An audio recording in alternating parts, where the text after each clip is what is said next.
ಮೊನ್ನೆ ಒಂದು ಪಾಕಿಸ್ತಾನದಲ್ಲಿ ಆಗ್ತಿರೋ ಒಂದು ಗಲಭೆಯ ಬಗ್ಗೆ ವಿಡಿಯೋವನ್ನ ಮಾಡಿ ಅಲ್ಲಿ ತೆಹರೀಕೆ ಲಬ್ಬೈಕ್ ಪಾರ್ಟಿ ಅನ್ನೋರು ಅಲ್ಲಿನ ಪಾಕಿಸ್ತಾನದ ಮಿಲಿಟರಿ ವಿರುದ್ಧ ಹೇಗೆ ತಿರುಗಿ ಬಿದ್ದಿದ್ದಾರೆ ಅಂತ ಹೇಳಿ ಆ ವಿಡಿಯೋದಲ್ಲಿ ನಿಮಗೆ ಸಂಪೂರ್ಣವಾಗಿ ಎಕ್ಸ್ಪ್ಲೇನ್ ಮಾಡಿದ್ದೆ.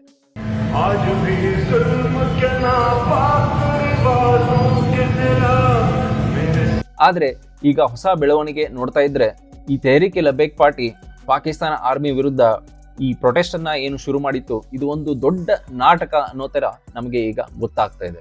ಇದೆಲ್ಲವೂ ಕೂಡ ಬರೀ ಜಗತ್ತಿಗೆ ಒಂದು ತೋರಿಕೆ ಸಲುವಾಗಿ ಇಂಥ ಒಂದು ಪ್ರತಿಭಟನೆಯನ್ನ ಸೃಷ್ಟಿ ಮಾಡಿಸಿ ಸುಮಾರು 200ರಿಂದ 250 ಜನರ ಬಲಿಯನ್ನು ಕೂಡ ಪಾಕಿಸ್ತಾನ ಆರ್ಮಿ ತಗೊಂಡಿದೆ. ಆದ್ರೆ ಇದೆಲ್ಲವೂ ಇಬ್ಬರ ಸೆಟ್ಟಿಂಗ್ ಇಟ್ಕೊಂಡು, ಇಬ್ಬರು ಅಂಡರ್ಸ್ಟ್ಯಾಂಡಿಂಗ್ ಇಟ್ಕೊಂಡು ಇಂಥ ಒಂದು ಪ್ರತಿಭಟನೆಯನ್ನ ನಾಟಕೀಯವಾಗಿ ನಡೆಸಿದ್ರು ಅನ್ನೋಕೆ ಕೆಲವು ರಿಪೋರ್ಟ್ಸ್ ನಮಗೆ ಈಗ ಬರ್ತಾ ಇದೆ. ಇದೆಲ್ಲವನ್ನ ನೋಡಿ ನೀವೇನಾದ್ರೂ ಆಶ್ಚರ್ಯ ಪಟ್ರೆ ಈ ವಿಡಿಯೋ ನೋಡಿದ ಮೇಲೆ ನಿಮಗೆ ಗೊತ್ತಾಗ್ತದೆ ಅದಂತ ದೊಡ್ಡ ಆಶ್ಚರ್ಯ ಪಡುವಂತ ವಿಷಯ ಇರಲಿಲ್ಲ ಅಂತ ಹೇಳಿ. ಹೀಗಾಗಿ ಈ ವಿಡಿಯೋವನ್ನ ಸಂಪೂರ್ಣವಾಗಿ ನೋಡಿ. ನಮ್ಮ ಚಾನೆಲ್ನ ಸಬ್ಸ್ಕ್ರೈಬ್ ಮಾಡ್ಕೊಂಡಿಲ್ಲ ಅಂದ್ರೆ ದಯವಿಟ್ಟು ಇದಕ್ಕೊಂದು ಸಬ್ಸ್ಕ್ರೈಬ್ ಅನ್ನು ಕೊಡಿ. ನಿಮಗೋಸ್ಕರ ನಾನು ಬಹಳ ಡೀಪ್ ಆಗಿ ರಿಪೋರ್ಟ್ಸ್ಗಳನ್ನ ಅನಲೈಸ್ ಮಾಡಿ ಈ ಸ್ಟೋರೀಸ್ ಅನ್ನ ನಿಮ್ಮ ಮುಂದೆ ತಗೊಂಡು ಬರ್ತಾ ಇರ್ತೀನಿ. ನಿಮ್ಮ ಅನಿಸಿಕೆಗಳನ್ನು ನಮ್ಮ ಕಾಮೆಂಟ್ ಬಾಕ್ಸ್ ಅಲ್ಲಿ ಹಾಕೋದನ್ನ ಮರಿಬೇಡಿ. ಸೊ ಮೊನ್ನೆ ವಿಡಿಯೋದಲ್ಲಿ ನಿಮಗೆ ಹೇಳಿದ್ದೆ, ಈ ತೆಹರೀಕೆ ಲಬ್ಬೈಕ್ ಪಾರ್ಟಿ ಅನ್ನೋರು ಒಂದು ಪ್ರತಿಭಟನೆಯನ್ನ ಶುರು ಮಾಡಿದ್ದಾರೆ ಅಂತ ಹೇಳಿ. ಈ ಪ್ರತಿಭಟನೆಗೆ ಕಾರಣ ಏನಾಗಿತ್ತು ಅಂತಂದ್ರೆ, ಅವ್ರು ಹೇಳೋ ಪ್ರಕಾರ ಇಸ್ರೇಲ್ ಮತ್ತೆ ಪ್ಯಾಲೆಸ್ಟೈನ್ ನಡುವೆ ಏನು ಯುದ್ಧ ಆಗ್ತಿತ್ತು, ಆ ಯುದ್ಧವನ್ನ ಸ್ಟಾಪ್ ಮಾಡೋಕೆ ಅಮೆರಿಕ ಕೆಲವೊಂದು ಕಂಡೀಷನ್ಸ್ ಅನ್ನ ಹಾಕಿತ್ತು. ಆ ಕಂಡೀಷನ್ಸ್ ಅಲ್ಲಿ ಪಾಕಿಸ್ತಾನ, ಸೌದಿ ಅರೇಬಿಯಾ, ಕತಾರ್ ಇಂಥ ದೇಶಗಳಿಗೂ ಅದೇನು ಹೇಳಿತ್ತು ಅಂತಂದ್ರೆ, ಇನ್ನು ಮೇಲೆ ನೀವು ಇಸ್ರೇಲ್ ಅನ್ನ ಒಂದು ದೇಶವಾಗಿ ರೆಕಗ್ನೈಸ್ ಮಾಡಬೇಕು ಅಂತ ಹೇಳಿ ಆ ಕಂಡೀಷನ್ ಅಲ್ಲಿ ಅಮೆರಿಕ ಈ ದೇಶಗಳಿಗೆ ಹೇಳಿತ್ತು. ಹಾಗಾಗಿ ಈ ದೇಶಗಳಿಗೆ ಒಂದು ಸಂಕಟದ ಪರಿಸ್ಥಿತಿ ಇತ್ತು. ಒಂದು ಕಡೆ ಈ ಯುದ್ಧವನ್ನ ನಿಲ್ಲಿಸಬೇಕು ಅಂತಂದ್ರೆ ಈ ಶಾಂತಿಯಲ್ಲಿ ಭಾಗವಹಿಸಿ ಈ ಶಾಂತಿ ಸಂಧಾನವನ್ನ ಮಾಡಿಸೋದು, ಆಮೇಲೆ ಇನ್ನೊಂದು ಕಡೆ ಶಾಂತಿ ಸಂಧಾನವನ್ನ ಏನಾದ್ರೂ ಇವರು ವಿರೋಧಿಸಿ ನಿಂತ್ಕೊಂಡ್ಬಿಟ್ರೆ ಆ ಯುದ್ಧ ಹಂಗೆ ಕಂಟಿನ್ಯೂ ಆಗಿ ಹೋಗ್ತದೆ. ಆಮೇಲೆ ಈ ಯುದ್ಧದಲ್ಲಿ ಈ ಪ್ಯಾಲೆಸ್ತೀನಿಯರ ಜೀವ ಇನ್ನೂ ಹೆಚ್ಚಿಗೆ ಹಾನಿ ಆಗ್ಬೋದು ಅನ್ನೋದು ಒಂದು ಕನ್ಸರ್ನ್ ಈ ದೇಶಗಳಿಗೆ ಇರ್ತದೆ.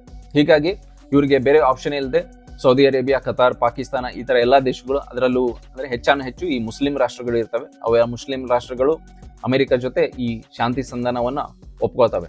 ಸೊ ಈ ಕಂಡೀಷನ್ಸ್ ಪ್ರಕಾರ ಈಗ ಪಾಕಿಸ್ತಾನ ಇಷ್ಟು ದಿನ ಇಸ್ರೇಲ್ ಅನ್ನ ಒಂದು ರಾಷ್ಟ್ರವಾಗಿ ರೆಕಗ್ನೈಸ್ ಮಾಡಿದ್ದಿಲ್ಲ. ಆದ್ರೆ ಇಲ್ಲಿ ಪಾಕಿಸ್ತಾನಕ್ಕೆ ಸಮಸ್ಯೆ ಬಂದಿದೆ ಏನಂತಂದ್ರೆ ತನ್ನ ಜನರನ್ನ ಕನ್ವಿನ್ಸ್ ಮಾಡೋದು. ಯಾಕಂತಂದ್ರೆ ಇಷ್ಟು ದಿನ ಈ ಪಾಕಿಸ್ತಾನ ಮಿಲಿಟರಿ ಮತ್ತೆ ಸರ್ಕಾರಗಳು ಜನರಿಗೆ ಏನ್ ಹೇಳ್ಕೊಂಡು ಬಂದಿದ್ವು ಅಂತಂದ್ರೆ, ನಾವು ಏನೇ ಆಗ್ಲಿ, ನಾವು ಸತ್ತೇ ಹೋಗ್ಲಿ, ನಾವು ಸರ್ವನಾಶ ಆದ್ರೂ ಕೂಡ ಈ ಇಸ್ರೇಲ್ ಅನ್ನೋ ಒಂದು ದೇಶವನ್ನ, ಅದು ಯಹೂದಿ ದೇಶವನ್ನ ನಾವು ಯಾವಾಗ್ಲೂ ರೆಕಗ್ನೈಸ್ ಮಾಡೋದಿಲ್ಲ ಅಂತ ಹೇಳ್ಕೊಂಡು ತನ್ನ ಜನರಿಗೆ ಮಂಕು ಬೂದಿಯನ್ನ ಎರಚಿಕೊಂಡು ಬಂದಿದ್ವು.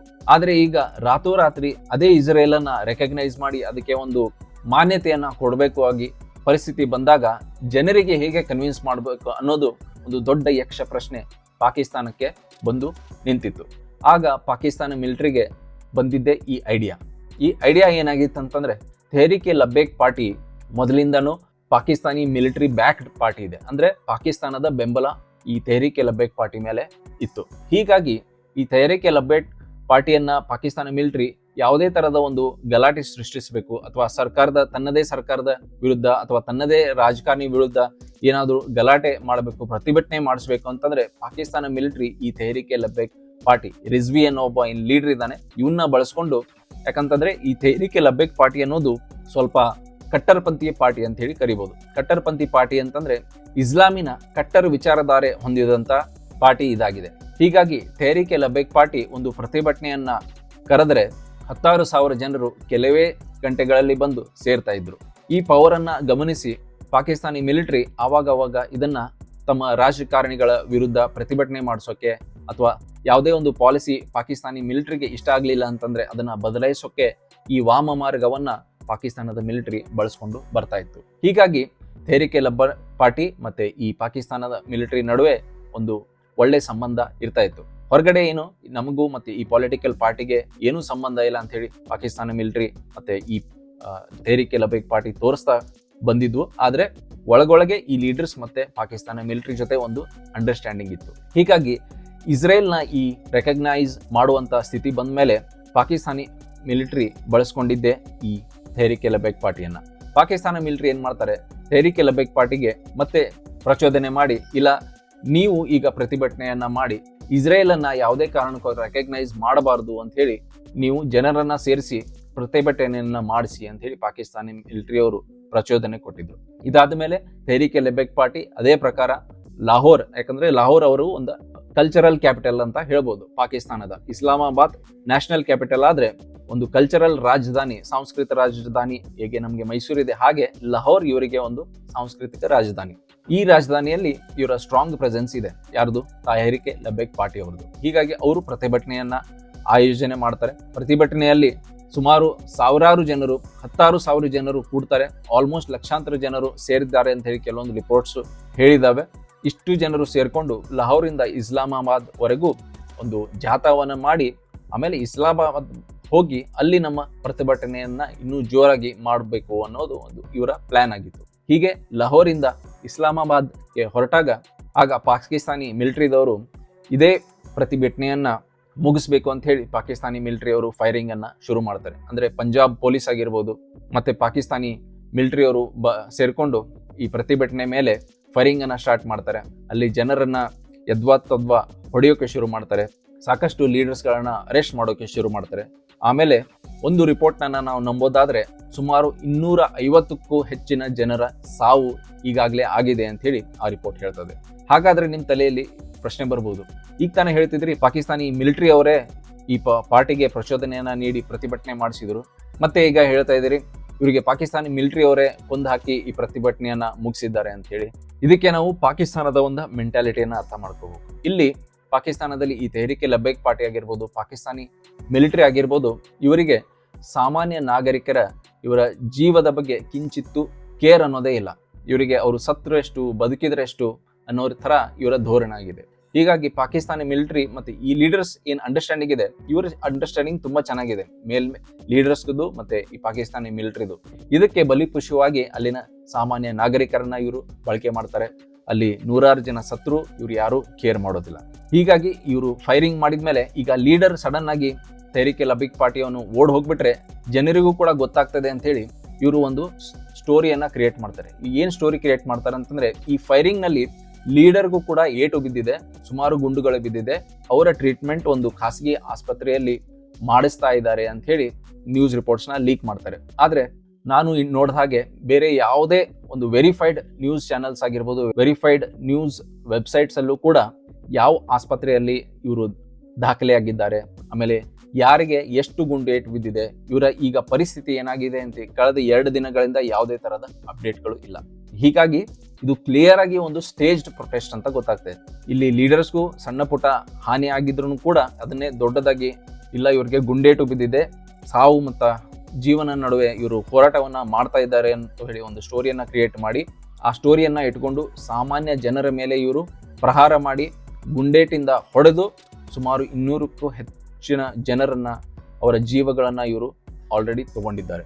ಇದರ ಮೂಲಕ ಏನು ಅಂತಂದ್ರೆ, ನಾಳೆ ಇದೇ ಲೀಡರ್ಸ್ ಮತ್ತೆ ವಾಪಸ್ ಬಂದು ಏನ್ ಹೇಳ್ತಾರಂತಂದ್ರೆ, ಇಲ್ಲ ನೀವೇ ನೋಡಿದ್ರಲ್ಲ ನಾವು ಎಷ್ಟೇ ಲೀಡರ್ಸ್ಗಳನ್ನ ಕರ್ಕೊಂಡು ಹೋಗಿ, ಎಷ್ಟೇ ಜನರನ್ನ ಕರ್ಕೊಂಡು ಹೋಗಿ ನಾವು ಪಾಕಿಸ್ತಾನಿ ಮಿಲಿಟರಿ ಮೇಲೆ ಪ್ರೆಷರ್ ಹಾಕಕ್ಕೆ ಟ್ರೈ ಮಾಡಿದ್ವು, ಆದರೂ ಕೂಡ ಪಾಕಿಸ್ತಾನ ಮಿಲಿಟರಿ ಅವರು ನಮಗೆಲ್ಲ ಹೆದರಿಸಿ ಬೆದರಿಸಿ ಈ ಇಸ್ರೇಲ್ಗೆ ಒಪ್ಕೊಳ್ಳೋ ಹಾಗೆ ಮಾಡಿಬಿಟ್ಟಿದ್ದಾರೆ.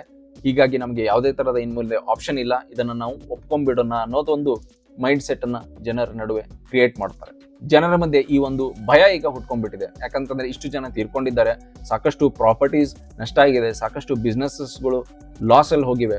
ಇಂಥ ಒಂದು ಭಯಭೀತ ಒಂದು ವಾತಾವರಣ ಇದ್ದಾಗಲೇ ಅವರು ಈಗ ಅಫಿಷಿಯಲ್ ಆಗಿ ಇಸ್ರೇಲ್ನ ರೆಕಗ್ನೈಸ್ ಮಾಡಿದ್ರು ಕೂಡ ಅದನ್ನ ಪ್ರಶ್ನೆ ಮಾಡೋಕೆ ಸಾಮಾನ್ಯ ಜನರಲ್ಲಿ ಯಾವುದೇ ತರಹದ ಒಂದು ಶಕ್ತಿ ಆಗಿರ್ಲಿ ಅಥವಾ ಧೈರ್ಯ ಆಗಿರ್ಲಿ ಅದು ಬರೋದಿಲ್ಲ.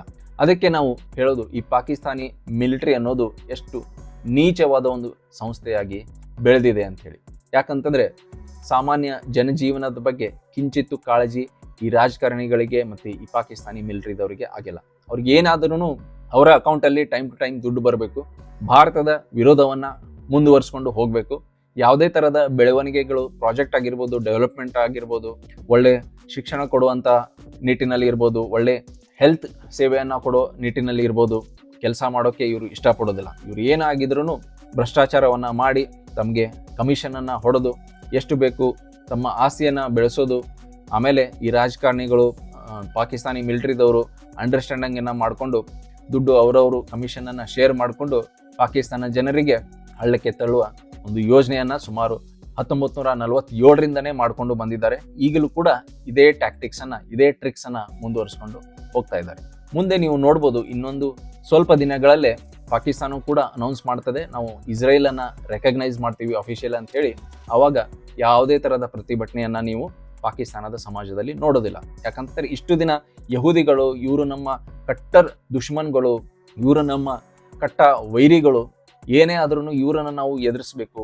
ಭಾರತದ ವಿರುದ್ಧ ಹೇಗೆ ನಾವು ವೈರತ್ವವನ್ನು ನಿಭಾಯಿಸ್ಕೊಂಡು ಬಂದಿದ್ದೇವೆ, ಅದೇ ಥರ ಇಸ್ರೇಲ್ ವಿರುದ್ಧ ಕೂಡ ನಾವು ನಮ್ಮ ವೈರತ್ವವನ್ನು ನಿಭಾಯಿಸ್ಕೊಂಡು ಹೋಗಬೇಕು ಅಂತ ಹೇಳಿ ಇಷ್ಟು ದಿನ ಇದೇ ಜನರಿಗೆ ಮಂಕುಬೂದಿಯನ್ನು ಎರಚಿದ್ರು.